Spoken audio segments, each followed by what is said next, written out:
I had never played Magic the Gathering before, and honestly had no interest in it until the Final Fantasy collab. I'm a huge Final Fantasy fan, and so I went ahead and bought my first couple of decks, not knowing a damn thing about the game.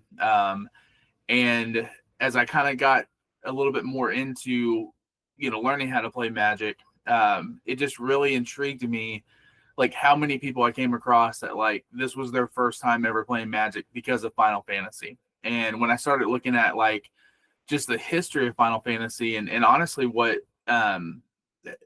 just how many Final Fantasy fans are out there in general, I just realized that there was some kind of a cultural shift around the time that Final Fantasy VII came out. And not that Final Fantasy wasn't a big game prior to that, but I think for a lot of us, like something different happened with Final Fantasy VII. And then when you kind of continued the series and you got into Final Fantasy X and the PS2 came out, and gaming as a whole just went to a whole nother level. When I started looking at it, I was like, man, Final Fantasy is what really drove this. And it had to be more than just, oh, it's a fun game, right? Like I feel like there's a connection with people with the Final Fantasy franchise.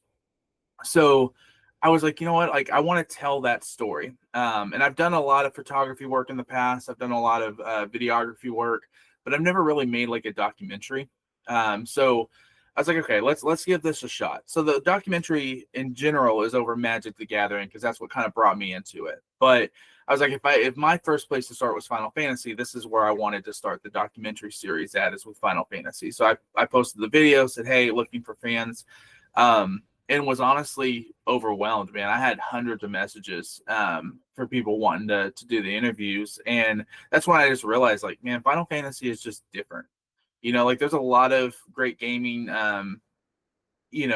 series. And to be honest, like, for me, I'm a huge Last of Us fan and Uncharted fan, but I keep finding myself going back to Final Fantasy. And so I just wanted to kind of talk with people and get to know their stories a little bit and kind of see what their thoughts were and why Final Fantasy kind of connected with so many people.